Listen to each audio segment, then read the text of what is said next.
paid too much to quit, I said, completing her thoughts.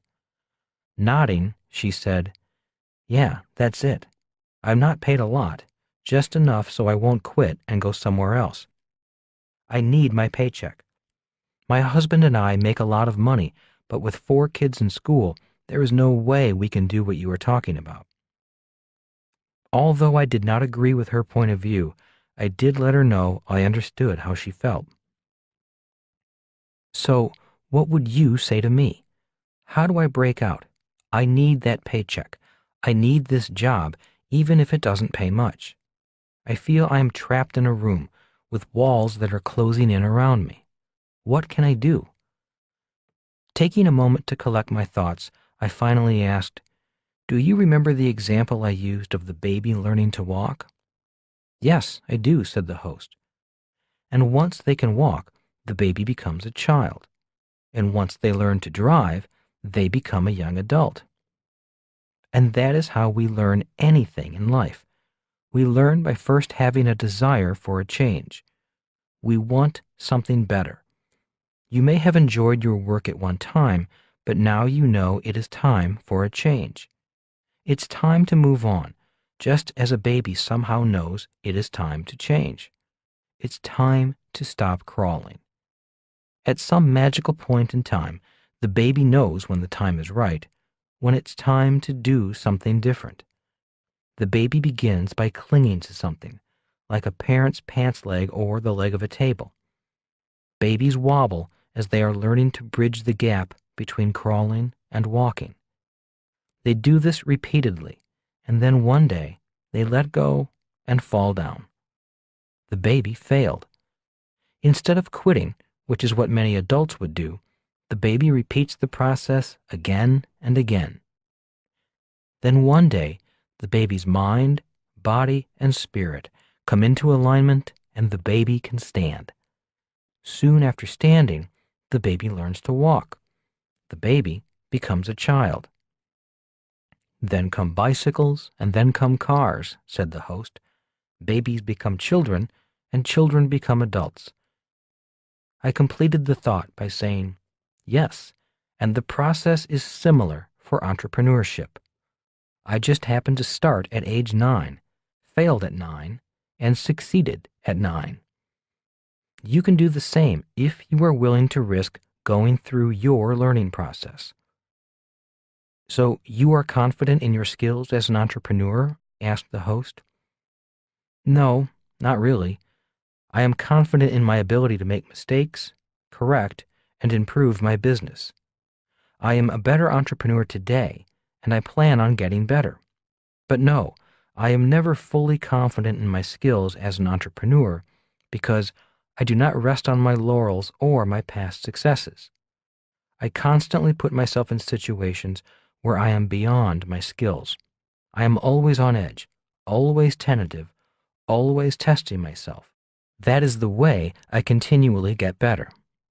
And that is why you start new businesses, even if you fail? Asked the host. I start new businesses, even if I succeed. That is why I have so many businesses, businesses that run without me. That is my secret to great wealth. Most employees have one job. As an entrepreneur, I have multiple businesses. That's why you do not want to be self-employed or run the business. Yes, and that is why I am glad I failed at the age of 9. At the age of 9, I learned how to start businesses that run without me. I wrote about those businesses in Rich Dad, Poor Dad. Yes, I remember, said the host. I just did not get the significance of those businesses. I did not realize those tiny businesses would have such a profound impact on your life. Nodding again, I said, I found my strategy for life at the age of 9. The sound engineer then informed us the commercial break was over, and it was time to continue the interview. The host turned on her microphone and said, we only have a few minutes left, so let's wrap this up. You're telling us that an entrepreneur's job is to make mistakes and an employee's job is to not make mistakes. Is that your message? Yes, it is. At least that is the way I see it. If I am not taking calculated risks, not making mistakes, and growing the company, I should be fired. If my employees make too many mistakes, I might have to let them go. That is why I hire smart employees who hate making mistakes. They do their job, I do mine. That is why we say to our kids, go to school so you can get a good job, said the host. Schools are training our kids to be employees. Yes, I replied. If you do well in school, you'll probably do well in the corporate world or in government. Did you like school? Asked the host. Not really, I replied. I did not do well in school because I made too many mistakes. I was a C, D, and on several occasions, an F student. So in school, I figured out that since I was already good at making mistakes, I might as well become an expert at making mistakes. That is why I'm an entrepreneur, not an employee. I am not that academically smart. No one would hire me for a high-paying job. I don't like following orders, so I'd probably never be promoted. I like changing things and doing things my way rather than doing what I am told to do. You would definitely not get a job at this radio station, said the host. I might not get a job here, but I do know how to buy this radio station and hire people smarter than me to run it for me, I added with a hint of humor in my voice. Okay, we have to wrap this up, said the host. Do you have any other examples that show that making mistakes and failing are essential to being an entrepreneur? Is there another example besides you that can support this point of view? Oh, sure, I replied. Thomas Edison was asked to leave school because teachers complained that he was addled or scatterbrained. Later in life, he was criticized for having failed over 1,000 times before inventing his version of the electric light bulb. When asked how he felt about failing over 1,000 times, he said something to the effect of, I did fail over 1,000 times. I believe it was 1,014 experiments that failed before we finally succeeded. It takes at least 1,000 failures to qualify you to invent a light bulb. What does he mean that it takes at least 1,000 failures to qualify you to invent the light bulb? The host asked.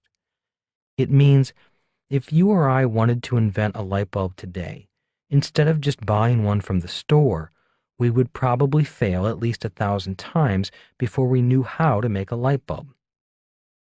So he was labeled a scatterbrain in school and failed 1,000 times before inventing the light bulb, said the host. That means he is an inventor. How does that make him an entrepreneur? Do you know what company he founded? I asked. No, I do not. He founded General Electric, one of the most powerful companies in the world. It was originally known as Edison General Electric, one of the original 12 members of the Dow Jones Industrial Average. Of the original 12, only GE has survived to this day. Not bad for an addle-minded scatterbrain who failed a lot. The interview was over. Learn from your mistakes. My rich dad believed in learning from your mistakes. He did not view mistakes as bad, but simply as opportunities to learn something about business and yourself. He said, mistakes are like stop signs. Mistakes say to you, hey, time to stop, take a moment, you don't know something, it's time to stop and think. Rich Dad also said, a mistake is a signal that it's time to learn something new, something you did not know before. Along that line of reasoning, he also said, too many people are too lazy to think. Instead of learning something new, they think the same thoughts day in and day out. Thinking is hard work.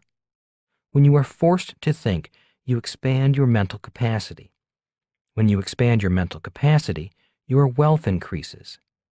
So, every time you make a mistake, stop and take the opportunity to learn something new, something you obviously need to learn. When something does not go your way, or something goes wrong, or you fail, take the time to think.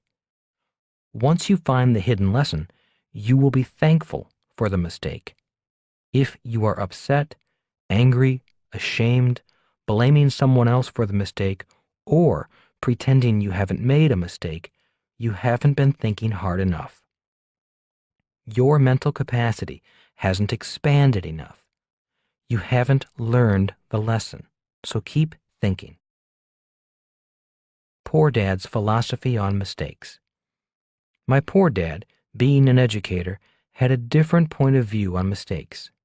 To him, making a mistake also indicated you did not know something, but to him, making a mistake meant you were stupid or intellectually challenged. When my poor dad made a mistake, he often pretended he did not make one, denied making one, or blamed someone else for the mistake. He did not view making mistakes as an opportunity to learn and increase one's intellectual capacity. He did his best to avoid making mistakes.